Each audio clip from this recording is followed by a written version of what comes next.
Hello guys, welcome back to my YouTube channel. എന്തൊക്കെയുണ്ട് വിശേഷം? എല്ലാവരും സുഖമായിരിക്കുന്നോ? ഞങ്ങളിവിടെ കുഴപ്പമൊന്നുമില്ലാണ്ടിരിക്കുന്നു കേട്ടോ. ഇവിടെ അത്യാവശ്യം മഴയൊക്കെ ഉണ്ടായിരുന്നു. ഇപ്പം നമ്മൾ സേഫാണ്, പ്രശ്നങ്ങളൊന്നുമില്ല. അപ്പം എൻ്റെ തമ്മിൽ കണ്ടപ്പോൾ തന്നെ നിങ്ങൾക്ക് കാര്യം മനസ്സിലായി കാണും. ഞാൻ ഈ യൂട്യൂബ് വീഡിയോ ഇട്ട് തുടങ്ങിയിട്ട് ഏകദേശം 2 വർഷത്തോളമായിട്ടോ. ഈ 2 വർഷത്തോളം എനിക്ക് കണ്ടിന്യൂസ് ആയിട്ട് വരുന്ന കുറച്ച് കോമൻസ് ഉണ്ട്. എനിക്ക് എങ്ങനെയാണ് ഇവിടെ ടീച്ചിങ് പ്രൊഫഷനിൽ ജോബ് കിട്ടിയിട്ടുള്ളത് എന്നുള്ളത്. ഞാനിപ്പോൾ ഒമാനിലാണ് വർക്ക് ചെയ്യുന്നത്. അപ്പോൾ എനിക്ക് എങ്ങനെയാണ് ഇവിടെ ടീച്ചിങ് ജോബ് കിട്ടിയത്, അല്ലെങ്കിൽ എന്തൊക്കെ റിക്വയർമെൻറ്റ്സ് ആണ് ടീച്ചിങ് ജോബിന് ആവശ്യമുള്ളതെന്ന് പറഞ്ഞിട്ട് അത്യാവശ്യം നല്ല കമൻസും എനിക്ക് ഇൻസ്റ്റാഗ്രാമിൽ കുറേ മെസ്സേജസും ഒക്കെ വരാറുണ്ടായിരുന്നു. അപ്പോൾ ഐ തോട്ട് ഒരു വീഡിയോ ചെയ്യാം. കാരണം എല്ലാവർക്കും കുറച്ച് ഹെൽപ്ഫുൾ ആവുന്ന ടോപ്പിക്കാണല്ലോ ഇത്. ഒരുപാട് പേര്, എനിക്ക് തോന്നുന്നു ഒരുപാട് ആൾക്കാർ ഇങ്ങനത്തെ ഒരു വീഡിയോയ്ക്ക് വേണ്ടി കാത്തിരിക്കുന്നുണ്ട്. അവർക്ക് എന്തെങ്കിലും ഒരു ഹെൽപ്ഫുൾ ആവുകയാണെങ്കിൽ നല്ലതാണല്ലോ എന്ന് വിചാരിച്ചിട്ടാണ് ഞാൻ ഈ വീഡിയോ എടുക്കുന്നത്. ഇത് കംപ്ലീറ്റ്ലി എൻ്റെ ഒരു എക്സ്പീരിയൻസിൽ നിന്നാണ് കേട്ടോ ഞാൻ പറയുന്നത്. അപ്പോൾ നമുക്ക് വീഡിയോയിലേക്ക് പോവാം. വീഡിയോയിലേക്ക് കടക്കുന്നതിന് മുന്നേ, if you are seeing my channel for the first time, please subscribe my channel and തൊട്ടടുത്തുള്ള ആ ബെൽ ബട്ടൺ കൂടെ ഒന്ന് ഞെക്കി പൊട്ടിച്ചേക്ക് കേട്ടോ. അപ്പോൾ let's get into the video video.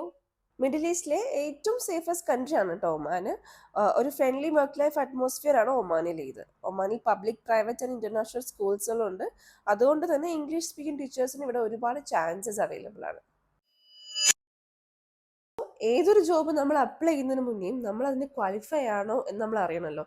So the educational qualifications എന്തൊക്കെയാണ് നമുക്ക് വേണ്ടതെന്ന് വെച്ചിട്ടുണ്ടെങ്കിൽ, ഒരു ഡിഗ്രി, ഏതെങ്കിലും ഒരു സബ്ജക്റ്റിന് റിലവൻറ്റ് ഡിഗ്രി ഉണ്ടായിരിക്കണം. അതുകൂടാതെ ഒരു ടീച്ചിങ് പ്രൊഫഷണൽ കോഴ്സ്, അതായത് BEd. ഈ കിൻഡർഗാർട്ടൻ പോലുള്ള ക്ലാസ്സുകൾക്ക് ഈ DLED അല്ലെങ്കിൽ TTC അല്ലെങ്കിൽ PPTTC, മോണ്ടിസോറി ഒക്കെ ആപ്ലിക്കബിൾ ആണ്. ഏതെങ്കിലും ഒരു ടീച്ചർ റിലേറ്റഡ് കോഴ്സ് നമ്മൾ കംപ്ലീറ്റ് ആയിരിക്കണം എന്നാണുള്ളത്. അതിന് തൊട്ട് മുകളിലേക്കുള്ള ക്ലാസ്സുകൾക്ക് എല്ലാം BEd കമ്പൽസറി പറയുന്നുണ്ട് കേട്ടോ.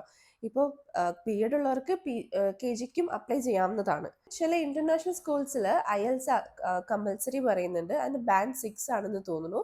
IELTSും കമ്പൽസറി ആയിട്ട് പറയുന്നുണ്ട്. ഇപ്പോൾ ഈ അടുത്തുണ്ടായിരുന്ന ഒരുപാട് ടീച്ചിങ് വേക്കൻസി വാക്കിൻ ഇന്റർവ്യൂവിൻ്റെ ബ്രോഷേഴ്സിൽ ഞാൻ കണ്ടിട്ടുള്ളത് BEd അല്ലെങ്കിൽ ഒരു ഡിഗ്രി, ഇത് രണ്ടും കമ്പൽസറി ആയിട്ട് വേണമെന്ന് പറഞ്ഞിട്ടുണ്ട് കേട്ടോ.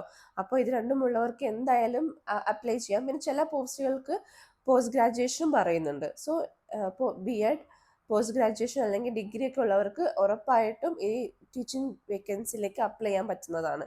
പിന്നെ ഇന്റർനാഷണൽ സ്കൂൾസിലാണെങ്കിൽ ഞാൻ പറഞ്ഞ പോലെ തന്നെ IELTS 6 ബാൻഡ് കമ്പൽസറി ആണ് കേട്ടോ. പിന്നെ അടുത്തൊരു കാര്യം പറയുകയാണെങ്കിൽ അറ്റസ്റ്റേഷൻ. ഇപ്പം ഏതൊരു ജോബിനും നമ്മൾ ഗൾഫ് കൺട്രീസിലേക്ക് വരികയാണെങ്കിൽ, അതായത് ഏതെങ്കിലും രാജ്യത്തേക്ക് പോവുകയാണെങ്കിൽ നമ്മുടെ എഡ്യൂക്കേഷൻ സർട്ടിഫിക്കറ്റ്സ് ഒക്കെ അറ്റസ്റ്റ് ചെയ്ത് വെക്കുന്നത് ഏറ്റവും നല്ലൊരു കാര്യമാണ് കേട്ടോ. നമ്മുടെ രാജ്യത്തിൻ്റെ മിനിസ്ട്രി ഓഫ് ഫോറിൻ അഫയേഴ്സിനായിരിക്കും ഈ അറ്റസ്റ്റേഷൻ നടക്കുന്നത്. നമുക്ക് ഇപ്പോൾ ഈ കൺട്രിയിൽ, വേറെ കൺട്രിയിൽ വന്ന് ഇപ്പോൾ മസ്കറ്റിലെ കേസാണെങ്കിൽ, ഒമാനിലെ കേസാണെങ്കിൽ, നമുക്ക് ഇവിടെ വന്നിട്ട് ഇവിടെ ഒരു ഏജന്റ് ത്രൂ ഒക്കെ നമുക്ക് വേണമെങ്കിൽ അയക്കാം, അറ്റസ്റ്റേഷൻ ചെയ്യാം. അല്ലെങ്കിൽ നമുക്ക് നാട്ടിൽ നിന്നാണെങ്കിലും അറ്റസ്റ്റേഷൻ ചെയ്യാം. ഞാനൊരു ഏജന്റ് ത്രൂ ആണ് അറ്റസ്റ്റേഷൻ ഒക്കെ നടത്തിയിട്ടുണ്ടായിരുന്നത്. ഇപ്പൊ കണ്ടുവന്ന ഒരുപാട് വാക്കിൻ ഇന്റർവ്യൂസിനകത്ത് പോസ്റ്റിനകത്തും ഞാൻ കണ്ടിട്ടുള്ളത് 2 ഇയർ എക്സ്പീരിയൻസ് ആണ് കേട്ടോ. മിനിമം 2 ഇയർ എക്സ്പീരിയൻസ് ഉള്ളവർക്കാണ് ഇത് അപ്ലൈ ചെയ്യാൻ പറ്റുക എന്നാണ് കണ്ടിട്ടുള്ളത്. നമുക്ക് കൂടുതൽ എക്സ്പീരിയൻസ് ഉണ്ടെങ്കിൽ കൂടുതൽ നമുക്ക് ആ ജോബ് കിട്ടാനുള്ള ഓപ്പർച്യൂണിറ്റീസും കൂടും കേട്ടോ. അപ്പോൾ മിനിമം ഒരു 2 ഇയർ എക്സ്പീരിയൻസ് എങ്കിലും ഉണ്ടാവുന്നതാണ് നല്ലത് നമ്മൾ ഈ ജോബിന് അപ്ലൈ ചെയ്യുമ്പോൾ. പിന്നെ എനിക്ക് ഏറ്റവും കൂടുതൽ വരുന്ന ക്വസ്റ്റ്യൻ ആണ് സാലറി. സാലറി അത്യാവശ്യം നല്ലൊരു സാലറി പാക്കേജ് നമുക്ക് ഇവിടുന്ന് ലഭിക്കുന്നതാണ്. മിനിമം ഒരു 200 ഒമാനി റിയാൽ എന്തായാലും ലഭിക്കും. ഒരു 1 ഒമാനി റിയാൽ എന്ന് പറഞ്ഞിട്ടുണ്ടെങ്കിൽ നാട്ടിലെ ഇപ്പോൾ കറന്റ് എനിക്ക് തോന്നുന്നു 240 ഇന്ത്യൻ റുപ്പീസ് ആണ് 1 ഒമാനി റിയാൽ എന്ന് തോന്നുന്നു. മറ്റ് പാക്കേജുകൾ കാര്യങ്ങളൊക്കെ ഓരോ സ്കൂൾസിനും വേരി ചെയ്തിരിക്കും കേട്ടോ. ചില സ്കൂളുകളിൽ ആനുവൽ എയർ ഫെയർ കൊടുക്കാറുണ്ട്, ഇൻഷുറൻസ് കൊടുക്കാറുണ്ട്. ഇതൊക്കെ ഓരോ സ്കൂളുകളെ ഡിപ്പെൻഡ് ചെയ്തിരിക്കുന്നു. പിന്നെ ഇപ്പോൾ സാലറി ആണെങ്കിലും നമ്മുടെ എക്സ്പീരിയൻസ് അനുസരിച്ച് സാലറിയിലും വ്യത്യാസം ഉണ്ടാവാറുണ്ട്. നമ്മുടെ എക്സ്പീരിയൻസ് കൂടുന്നതനുസരിച്ച് സാലറിയും കൂടും. ഇതൊക്കെയാണ് നമ്മളൊരു ജോബിന് അപ്ലൈ ചെയ്യുന്നതിന് മുന്നേ, ടീച്ചിങ് ജോബിന് അപ്ലൈ ചെയ്യുന്നതിന് മുന്നേ നമ്മളത് മനസ്സിൽ കരുതേണ്ട കുറച്ച് കാര്യങ്ങൾ ഇതൊക്കെയാണ്: എഡ്യൂക്കേഷൻ ക്വാളിഫിക്കേഷൻ, അറ്റസ്റ്റേഷൻ, പിന്നെ എക്സ്പീരിയൻസ് ആൻഡ് സാലറി.